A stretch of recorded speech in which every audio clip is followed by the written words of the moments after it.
Bitcoin no es anónimo. Bitcoin es seudónimo. Satoshi Nakamoto, en noviembre de 2009, preguntado sobre si Bitcoin era anónimo, dijo lo siguiente: los bitcoins son enviados entre direcciones que son esencialmente números aleatorios sin información identificativa. La posibilidad de ser anónimo o seudónimo recae en ti, en no revelar ninguna información sobre ti que se asocie a las direcciones Bitcoin que utilizas. Si publicas tu dirección Bitcoin en una web, entonces estás asociando esa dirección y cualquier transacción de esta al nombre con el que has hecho la publicación. El anonimato en Bitcoin es muy frágil, cada vez más difícil de conseguir y requiere saber moverse de forma privada por Internet. El anonimato en Bitcoin ya no solo depende de que expongas o no públicamente tu dirección.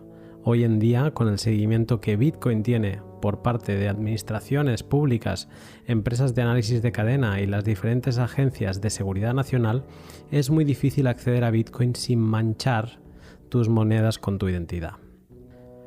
Las casas de cambio centralizadas de venta de Bitcoin e incluso tu propio proveedor de Internet son los encargados de asociar tu nombre, apellido y dirección postal a cada una de las fracciones de Bitcoin que consigues.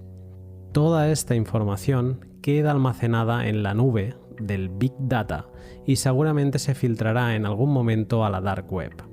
Tu identidad va a quedar expuesta ante administraciones y delincuentes y utilizarán este conocimiento cuando a ellos les convenga. La cadena de bloques, el libro mayor contable de Bitcoin, es lo que permite a la invención de Satoshi descentralizar sin riesgo a dobles gastos. Una moneda ya gastada no podrá ser gastada de nuevo porque el libro mayor contable refleja que ya se gastó y qué dirección es su nuevo propietario. La cadena de bloques tiene una copia de todas las transferencias que han existido desde que Satoshi minara el bloque Génesis el 3 de enero de 2009, y eso hace que Bitcoin sea tremendamente trazable. Si has manchado tus Bitcoins con tu identidad, gracias a la trazabilidad de Bitcoin se pueden aplicar suposiciones o heurísticas a una dirección para conocer todos tus movimientos pasados y futuros. Aunque es difícil luchar contra la pérdida de privacidad que supone pasar por un servicio Bitcoin con KIC o sin protegerse del atacante de red, se han desarrollado herramientas para romper la trazabilidad hacia atrás y debilitar heurísticas tales como la que supone que múltiples inputs de una transacción deben ser de la misma persona. Bienvenido a una pequeña historia del CoinJoin.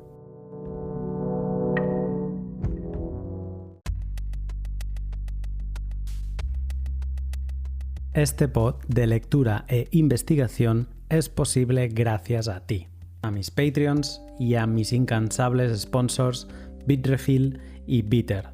Muchas gracias a todos por vuestro apoyo. Te dejo ya con el pod, pero antes déjame contarte dos cosas de valor sobre mis sponsors. Con todas las amenazas que nuestra privacidad recibe de gobiernos que quieren controlar nuestro día a día, Bitrefill es tu aliado y si no le conoces, deberías dedicar 10 minutos a echarles un vistazo. Bitrefill te permite vivir consumiendo bienes y servicios pagando con cripto. Recarga tu móvil de forma anónima, amuebla tu casa con IKEA o llena tu nevera con tarjetas regalo de los supermercados del Corte Inglés. Todo a golpe de clic desde la web de Bitrefill. Échale un vistazo siguiendo el link que encontrarás en la descripción o entra en bitrefill.com y empieza a vivir soberanamente gracias a tus cripto. Y si hay una forma cómoda de acumular Bitcoin desde Europa es Bitter, el pequeño exchange con base en Holanda que te permite comprar Bitcoin haciendo transferencias SEPA desde tu banco. Te registras con email, teléfono y dirección Bitcoin donde quieres recibir tus satoshis y ya. Recibes un email con las indicaciones de la cuenta donde tienes que hacer la transferencia y qué concepto debes utilizar.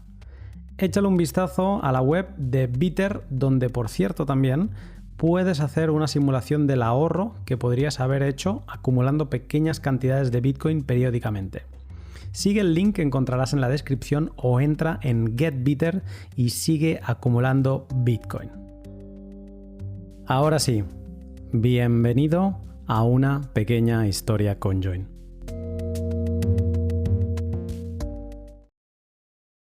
Episodio 1. El principio de CoinJoin con Greg Maxwell.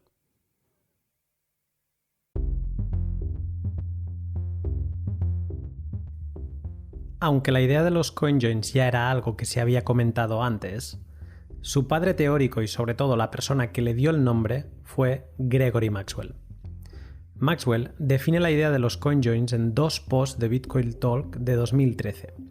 El primero, de enero de ese año, es un troleo, un globo sonda para provocar y recopilar feedback de la comunidad. En su primera frase dice lo siguiente: desde que era un chaval he tenido un sueño. El sueño de ser incorrectamente evaluado como alguien imposiblemente rico por un sistema de análisis muerto cerebralmente. Y ahora es tu turno para ayudarme a serlo. En este post informal, Greg Maxwell proponía derretir mentalmente y confundir a aquellos analistas que siguieran al dedillo la heurística o suposición de que el propietario de todos los inputs de una transacción es la misma persona. En la publicación, Maxwell indicó un Bitcoin concreto que quería gastar y una dirección donde quería recibirlo. Quería que alguien que leyese ese texto se animase a participar en el experimento y que le enviase un mensaje privado con una transacción que incluyese más inputs, aparte del suyo, y más outputs. De ser correcta, Maxwell la firmaría y la retransmitiría a la red Bitcoin. Y así fue. Un día después, Maxwell empezó a publicar las Transactions ID de los primeros CoinJoins. Su Bitcoin fue mezclado con hasta un input de 40.000 Bitcoins. Todas estas transacciones fueron un CoinJoin de estar por casa, con el que Greg demostró cómo podía mejorarse la privacidad de Bitcoin. Él mismo dijo: yo no tengo mucha necesidad de anonimato, pero no tratar de evitar que todos tus ruidosos vecinos o que ladrones aleatorios sepan tu actividad financiera es una cuestión tanto de dignidad humana como de seguridad básica. El sencillo diseño de Bitcoin debería ser razonablemente privado si se utilizase bien, pero la gente reutiliza direcciones frecuentemente y hacen otras cosas que lo neutralizan. Hacer pagos conjuntos, joint payments, puede recuperar algo de esa privacidad, pero estoy más convencido de que impedirá seriosamente los análisis forenses. El 22 de agosto, Maxwell publicó su segundo hilo sobre el tema. Esta vez sí que habló de CoinJoins y no de joint payments, y de hecho lo tituló CoinJoin, privacidad en Bitcoin para el mundo real. Este post, ahora ya formal, explica las razones de por qué son necesarios los CoinJoins en Bitcoin, cómo sería su funcionamiento, elabora una lista de respuestas a preguntas frecuentes y publica una dirección multisig 2 de 3 junto a Teimos y Peter Buila para crear un fondo y recibir propinas a fin de poder financiar algún proyecto que trabajase en una implementación usable de CoinJoins. Buscaban pasar de la teoría a la práctica. Y estando 2 de las mentes más brillantes del desarrollo de Bitcoin allí presentes en la multisig, como son Greg y Peter, alguien se podría preguntar: ¿por qué les hizo falta crear un fondo para buscar desarrolladores que quisieran implementar la técnica CoinJoin y no lo hicieron ellos mismos? Pero Greg da la respuesta en la misma publicación. Cualquiera que desarrolle esto va a ser acusado de habilitar actividades criminales, independientemente de si es utilizada o no por criminales. La actividad criminal en mayúsculas vende periódicos y ser un desarrollador de Bitcoin Core ya cubre mi cuota de acusaciones de este tipo, especialmente la cuota de riesgos por los que no me pagan. Maxwell sabía que una implementación que dotase de mayor privacidad iba a atraer a delincuentes y a medios de comunicación por igual. Y con este miedo como telón, el fondo de desarrollo encontró un proyecto que no se escondía y que decía bien alto que su wallet era una herramienta para el lavado de dinero. Ese proyecto fue Dark Wallet y sus iniciadores y receptores del 12 bitcoins, $1.300 de la época, del fondo de Greg fueron Amir Taki y Pablo Martín. Empezó así la primera implementación de CoinJoin. era finales de 2013 y también el principio de Dark Wallet.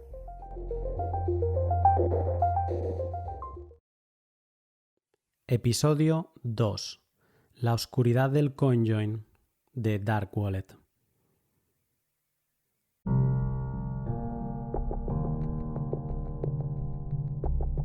No por ser oscuros, van a ser lentos. El proyecto de la Dark Wallet echa a andar muy rápido. El 22 de agosto, Greg publicó su post sobre CoinJoins y el 28 de agosto, tan solo 6 días después, Amir Taki y Pablo Martín publicaron su primera implementación funcional y la mostraron en un vídeo que subieron a YouTube. En el vídeo se veía como 3 instancias distintas de un mismo programa permitían a 3 direcciones de Bitcoin unirse en lo que era como una sala virtual de Internet y solicitaban anonimizarse. Acto seguido, después de haber hecho clic y ya en el segundo plano de la aplicación, algún coordinador central de Dark Wallet construía una transacción con esos 3 inputs y 3 outputs de 0,01 Bitcoin. Cada cliente lo firmaba y voilà, aparecía en pantalla un Transaction ID del CoinJoin. Después de esto, y haciendo demostración de músculo, Pablo Martín le dijo a Bitcoin Magazine lo siguiente: hacer la herramienta ha sido bastante fácil para nuestras habilidades. La pudimos lanzar después de trabajar unas 8 horas juntos. Amir y Pablo habían cristalizado en menos de 24 horas la implementación que Greg no había querido arriesgarse a hacer. Pero tampoco pienses que Dark Wallet ya era en esos momentos un producto listo para ser consumido. Le faltaba de todo, y lo visto en pantalla distaba mucho de lo que acabó siendo su alpha release de 2014. Hasta llegar a ese punto pasaron muchas cosas. Primero, el equipo creció. Al equipo de Unsystem, que era el grupo criptoanarquista liderado por Amir, se unió el Bitcoin developer Peter Todd y el ideador de la primera pistola imprimible en 3D, Cody Wilson. Después, juntos lanzaron una campaña en Indiegogo para recaudar fondos durante noviembre y diciembre de ese año. Recaudaron $50,000. Por último, Bitcoin, en esos momentos, salta al primer plano mundial al pasar su precio de apenas $120 en agosto de 2013, cuando Greg hizo la publicación, a 1.147 el 4 de diciembre de ese mismo año. Casi 1 por 10 que atrae a todo tipo de actores justo en el momento en que Amir no se escondía de decir que Dark Wallet habilitaría el lavado de dinero. Con todo este caldo de cultivo, el interés por Dark Wallet era máximo. El 1 de mayo de 2014 se lanzó la alpha release de Dark Wallet y el mundo pudo por fin empezar a utilizar la primera wallet con una implementación CoinJoin funcional. Dark Wallet llegó al público en forma de extensión para Firefox o Chrome y desde allí, desde tu explorador, podías acceder a la wallet. Dentro te recibía una interfaz gráfica muy agradable y avanzada para la época, que se dividía en 5 pestañas o secciones. Primero tenías Wallet, que a su vez se dividía en bolsillos o pockets en inglés, que hacían las veces de subcuentas. Después venía Settings, donde indicaba que estabas conectado al servidor de Unsystem, algo que querían corregir más adelante implementando Tor, y también tenías las posibilidades típicas de una wallet de exportar la semilla o las private keys. Luego, curiosamente, teníamos la pestaña de Lobby, que era un chat room de Unsystem, y donde podías charlar o recibir soporte. Venía la sección de Contacts, una libreta de direcciones de la que ahora te hablaré, y la pestaña de Enviar, para enviar bitcoins, y ahí dentro poder hacer CoinJoins. La libreta de direcciones es algo que hace mucho daño a la privacidad de Bitcoin. Como decía Greg Maxwell, reutilizar direcciones debilita su privacidad, y almacenar direcciones fijas no ayuda a evitar ese problema. Entonces, ¿qué pinta una libreta de direcciones en Dark Wallet? Bien, pues aunque este pod es una pequeña historia sobre CoinJoins, cabe destacar una característica pro privacidad que implementó Dark Wallet y que ya no se ha visto más como tal: las stealth addresses o direcciones invisibles. Mucho tuvo que ver en esta implementación Peter Todd, quien llevaba tiempo trabajando en las stealth addresses para Bitcoin. El funcionamiento de estas direcciones invisibles era sencillo. Otro usuario de Dark Wallet te enviaba fondos a tu dirección stealth, que tenía 102 caracteres contra los 34 que tienen las direcciones de Bitcoin Legacy, que empiezan por el número 1. Entonces después, la implementación de Todd utilizaba el campo de OP-RETURN para añadir información adicional a esa transacción y que solo el receptor podía descifrar. Entonces el receptor escaneaba la red de Bitcoin en búsqueda de información que pudiera descifrar y al encontrarla añadía ese balance, el balance de esa transacción, en su wallet. La gracia de utilizar stealth addresses, Peter Todd lo explica así. La parte importante es que cuando alguien copia y pega tu dirección invisible en un explorador como Blockchain Info, absolutamente nada aparece. El pago está totalmente oculto. Solo tu wallet sabía que esa referencia se había realizado y te reflejaba el balance. Con esta implementación, una sección de contactos donde almacenar tus stealth addresses tenía sentido y era una ambiciosa apuesta a favor de la privacidad. La otra gran implementación de Dark Wallet, los CoinJoins, le aparecían al usuario en la pestaña de enviar. En cualquier transacción que fueras a realizar podías marcar el tick de hacer un CoinJoin y entonces tu transacción se ponía en espera mientras el servidor de Ant System buscaba otro usuario por ti que también quisiera realizar CoinJoin.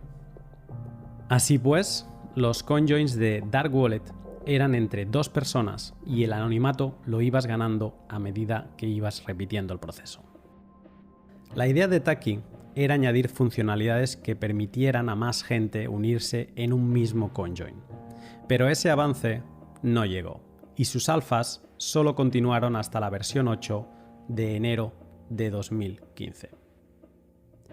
La primera implementación de CoinJoin ya estaba sobre la mesa, pero estaba lejos de ser perfecta. Chris Belcher, un desarrollador londinense de Bitcoin, detectó los siguientes problemas. Los CoinJoins de Dark Wallet tenían el problema que tenías que esperar mucho tiempo. Solo tenían 2 usuarios y cuando tú abrías la Dark Wallet y le dabas a conjoinear, necesitabas esperar a que alguien llegase y hiciese lo mismo. Eso era un problema de liquidez. Puedes pensarlo como que necesitabas que encajasen los recursos adecuados, que las monedas llegaran en el momento adecuado, en la cantidad adecuada y bajo circunstancias adecuadas. Y eso no era un problema técnico, era un problema económico. Acotar el problema económico de los CoinJoins en la Dark Wallet llevó a Chris Belcher a idear otra implementación de CoinJoin. Esta vez iba a ser un sistema que incentivase económicamente el CoinJoin. Nació entonces, ese mismo enero de 2015, Join Market, un protocolo CoinJoin que sigue activo y con liquidez en 2020. Pero sobre esto te hablo más adelante. Dark Wallet lanzó su última alpha release un par de semanas después de que Chris Belcher presentase Join Market en Bitcoin Talk, y a partir de ahí el código del proyecto se apagó. Pocos meses antes, Amir se había ido a luchar a Siria contra el Estado Islámico y el código en GitHub se detuvo ya por completo en enero de 2016. Dark Wallet fue un empujón a los CoinJoins y una llamada a la reflexión para muchos sobre lo que Bitcoin debía ser y cómo se debía crear software pro privacidad. En palabras de Amir, no es solo tecnología sobre lo que estamos trabajando. De hecho, la tecnología por sí misma no vale nada.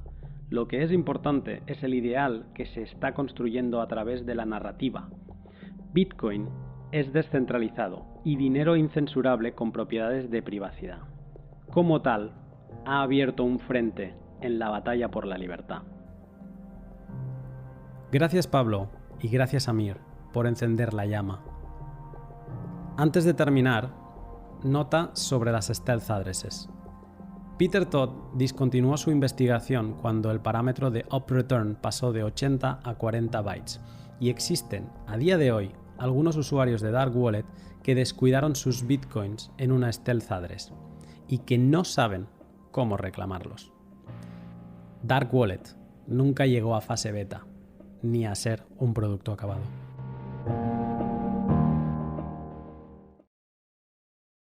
Episodio 3.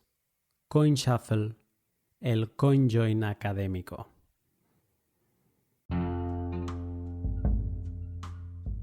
A inicios de 2015, el testigo del trabajo realizado con la primera implementación funcional CoinJoin de Dark Wallet lo tomó JoinMarket.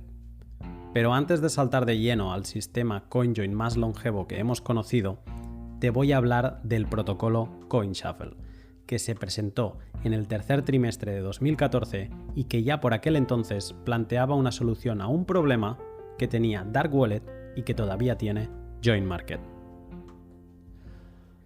Ese problema no es un problema menor y ocurre cuando en un CoinJoin al menos un participante tiene acceso al mapa de conexiones entre inputs y outputs. Para un analista de cadena externo a la transacción, ese CoinJoin será confuso, pero para el coordinador de la operación, el que estructura la transacción y la envía para que todos los participantes la firmen, los propietarios de los inputs y los outputs son conocidos y él puede conectar a ambos extremos. ¿Qué pasaría si ese coordinador fuese el gobierno, la NSA o un tercero malicioso? En el paper de 2014, Tim Ruffin, Pedro Moreno Sánchez y Aniket Kate encuentran una solución ingeniosa al problema del coordinador con demasiada información. Ellos plantean la siguiente solución. Pongamos que 4 personas quieren mixear un Bitcoin, pero que no quieren que ninguno de los participantes sepa qué output es de quién. Los participantes crean un par de public y private key. Con la public encriptarán información y con la private desencriptarán. El participante 1 le pasa su public key al participante 2. El participante 2 le pasa su public key más la del participante 1 al participante 3. El participante 3 le pasa su public key, la del participante 2 y 1, al participante 4, que contará con todas las public keys. Entonces, el participante 4 toma su output, donde quiere recibir bitcoins después de mixear, y lo encripta. Primero con la public key del participante 1, después con la public key del participante 2 y después con la public key del participante 3. El resultado es un paquete de datos encriptado a capas, como una cebolla, y este se lo pasa al participante 3. Al recibirlo, el participante 3 solo es capaz de desencriptar con su private key la primera capa, la que encriptó el participante 4 con la public key 3. Una vez hecho esto, el participante 3 toma en paralelo el output donde quiere recibir el CoinJoin y lo encripta con la public key del participante 1 y luego con la del participante 2. Ahora, el participante 3 tiene 2 paquetes y ambos tienen 2 capas de encriptación, la 1 y la 2. Estos paquetes los pasa al participante 2, que no sabe qué paquete corresponde al participante 3 o al 4. Desencripta una capa de ambos y encripta su output con la public key del participante 1. El participante 2 pasa entonces esos 3 paquetes al participante 1, que tiene la llave para desencriptar todos, pero desconoce qué output pertenece a quién. El participante 1 entonces estructura el CoinJoin con todos los inputs que eran conocidos y los outputs que ha desencriptado. Firma su parte de la transacción y lo pasa al resto para que firmen. Estos comprueban que su output ha sido desencriptado correctamente y que aparece en la transacción. Si están de acuerdo, la firman y la pasan. El último en firmar, el participante 4, la emite a la red Bitcoin, que verificará las firmas y la transacción, y si todo está correcto, la confirmará. Así propone el paper de CoinShuffle cómo un participante de un CoinJoin puede coordinar la transacción sin saber qué outputs pertocan a qué input. CoinShuffle tuvo una evolución por parte de los mismos investigadores casi un año después, durante el segundo trimestre de 2016, y la bautizaron como CoinShuffle++. Sin entrar mucho en detalle, lo que propone esta mejora es una gran optimización en el proceso. El CoinShuffle que acabo de explicar trabaja con un par de public y private key para cifrar los outputs y requiere de numerosos pasos de ida y vuelta para completar el CoinJoin. En CoinShuffle++, todo este proceso se hace con unos secretos compartidos entre los participantes y solo requiere de un único paso. De acuerdo a lo que los investigadores explicaron a Bitcoin Magazine, 50 participantes de CoinShuffle++ realizarían todo el proceso en tan solo 15 segundos. Un par de meses más tarde de la presentación de esta evolución, apareció la primera implementación de CoinShuffle, la inicial, no la evolución. Esta se hizo como un extra de la wallet Mycelium y llevó el nombre de Shufflepuff, jugando con las palabras de CoinShuffle y la casa de magia de Harry Potter, Hufflepuff. Su programador, Daniel Kravish, explicó así su funcionamiento.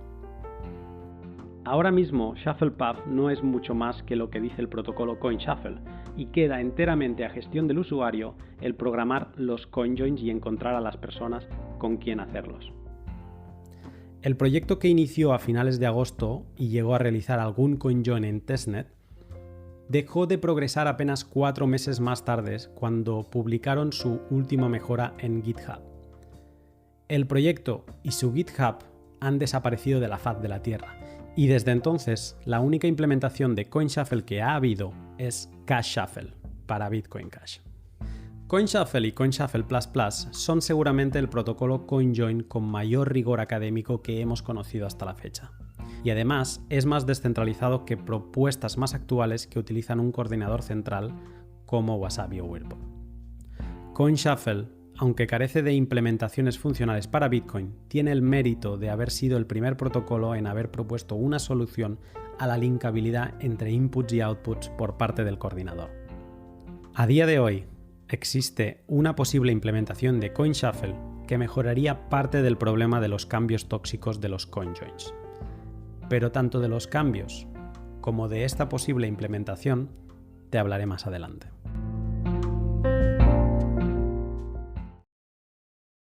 Episodio 4.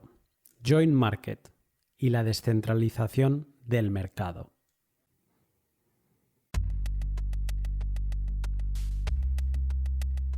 Amir Taki y Pablo Martín fueron los primeros en implementar la funcionalidad de CoinJoin en su Dark Wallet.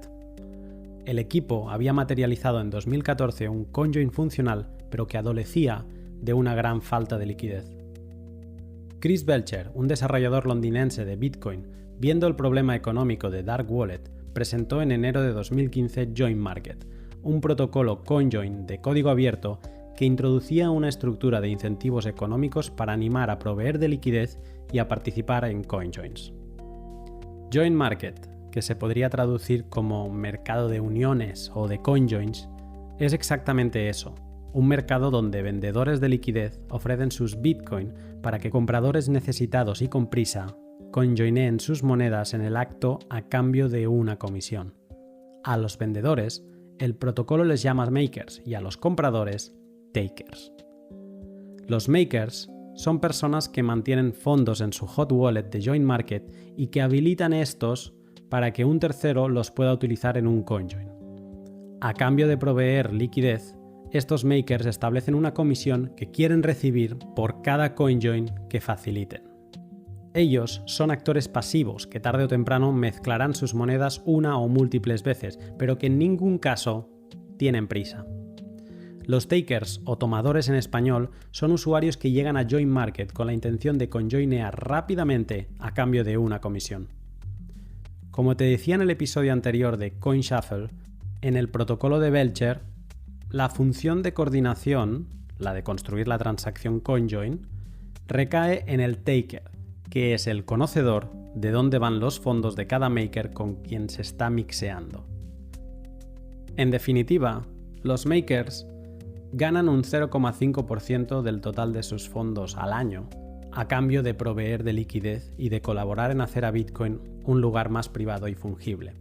Los takers pagan esas comisiones a cambio de velocidad, de mezclar la cantidad exacta deseada y de una mayor privacidad. La interacción del usuario con Join Market también es muy distinta de la vista en Dark Wallet. Si el proyecto de Taki era una wallet SPV fácil de instalar y de utilizar por todos los públicos, que se apoyaba en la blockchain de un servidor central y que corría encima de un navegador, el de Chris Belcher es un protocolo con wallet de escritorio propia, poco amigable con el usuario y que requiere de un nodo completo para funcionar.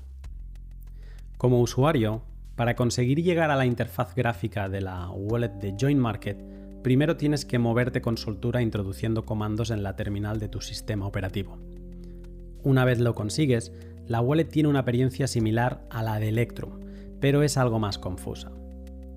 La pestaña que te recibe después de crear una wallet es la de JM Wallet. Allí aparecen tus wallets subdivididas en cuentas. Esto es así porque el proyecto de Belcher se apoya en las wallets determinísticas y jerárquicas del BIP32, que te permite tener millones de direcciones desde una sola semilla, pero en lugar de írtelas dando como hacen las demás wallets, te muestra las diferentes subcuentas que te ofrece esa semilla. Luego tenemos una pestaña de settings típica, otra con el historial de transacciones y una llamada Coins, que te permite gestionar los UTXOs y hacer coin control con ellos. Por último, y por primera vez en una wallet, tenemos la pestaña de CoinJoin. El CoinJoin de JoinMarket te ofrece dos posibilidades, CoinJoin simple o múltiple. En el primero realizas una única transacción de mezcla y en el múltiple encadenas el número de CoinJoins simples que desees. Estos son altamente configurables y cuando solicitas hacer uno, debes rellenar varios parámetros de tu sesión de mezcla. Primero, el anonimato. El anonimato en CoinJoin se mide por AnonSet. El AnonSet es un valor que indica entre cuánta gente te estás escondiendo. Si haces un CoinJoin únicamente con otra persona, como en el de Dark Wallet, tu AnonSet es de 2. Si lo haces con otras 99 personas, tu AnonSet es de 100. Este parámetro es importante para saber cuántas dudas tendrán los analistas de cadena cuando analicen tu transacción. En JoinMarket, el AnonSet promedio es de 6, aunque con paciencia puedes conseguir AnonSets de 15. La opción de CoinJoin múltiple se diseñó para aumentar el AnonSet exponencialmente encadenando CoinJoins simples. En su configuración puedes definir cuántos saltos quieres dar y qué tiempo dejar entre medio. Otro parámetro que puedes configurar es el tamaño a mezclar. La liquidez fue el leitmotiv de Belcher para idear el protocolo, y eso se ve claramente en cómo funcionan sus CoinJoins. Cuando alguien desea hacer uno, este se ejecuta casi de inmediato. ¿Por qué? Porque el mercado de liquidez tiene mucha oferta para el que quiere comprar. Si accedes al libro de órdenes de JoinMarket, que es joinmarket.me/ob, te sorprenderás con la cantidad de bitcoins de liquidez que se ofrecen para mezclar. Ahora mismo hay 87 makers con 96 ofertas publicadas y una liquidez total superior a los 3.000 bitcoins, o $21 millones a fecha de grabación. Una excelentísima cifra para un protocolo descentralizado que lleva funcionando ya 5 años. Con makers ofreciendo hasta 300 bitcoins, JoinMarket no tiene rival a la hora de definir el tamaño de la mezcla, permitiéndote superar el límite máximo de 0,5 bitcoins de otras propuestas. Por último, otro parámetro que puedes modificar son las fees.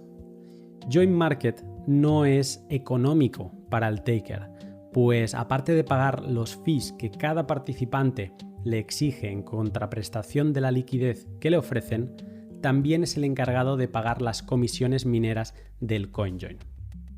Al configurar el CoinJoin, defines cuánto estás dispuesto a pagar por él. JoinMarket lleva desde enero de 2015 picando código y mejorando su protocolo sin parar. Lejos de irse apagando o de ceder ante propuestas más nuevas, el protocolo está muy vivo y hay otros miembros de la comunidad que se han unido y empujan igual o más que Chris Belcher. Especial mención debe hacerse al trabajo de Adam Gibson, también conocido por su seudónimo Waxwing, y que parece haberse echado el proyecto a la espalda de un tiempo a esta parte. Recuerda su nombre, porque sus ideas están creando nuevos protocolos y más adelante te volveré a hablar de él. Como cualquier otro protocolo, JoinMarket no es perfecto, y aparte de su interfaz poco user-friendly, de la pérdida de privacidad de los makers frente a los takers y de la necesidad de estar siempre online, también tiene el mal endémico que afectará a casi todas las implementaciones futuras, que es la subdivisión de inputs grandes en outputs más pequeños. Adam Gibson, preguntado por esto, dijo: "Siempre he pensado que es un problema muy serio de los CoinJoins, que son una herramienta de privacidad que consume espacio y no una que lo reduce. Y si llegamos a presiones de comisiones como las vistas en 2017, sospecho que en un futuro todos tendremos que trabajar en esto". JoinMarket es y ha sido un proyecto muy necesario para la escena CoinJoin, sobre todo por haber estado funcional todo este tiempo, haber posibilitado hacer CoinJoins en Bitcoin desde 2015 y ser en muchos momentos el único referente descentralizado del ecosistema de mixing. El proyecto de Belcher llega hasta nuestros días, pero para continuar con mi pequeña historia, vamos a detener el reloj en verano de 2016, cuando un jovencísimo Nicola Dorier, colaborador por aquel entonces de Bitcoin Core y futuro creador de BTC Pay Server, se unió al equipo de Stratis. Esta unión y su libro Programming Blockchain en C# son clave para que la historia de CoinJoin acabe siendo como la conocemos hoy. Pero para esta parte te voy a hacer esperar un poco. Acaba aquí el primer episodio de la pequeña historia CoinJoin.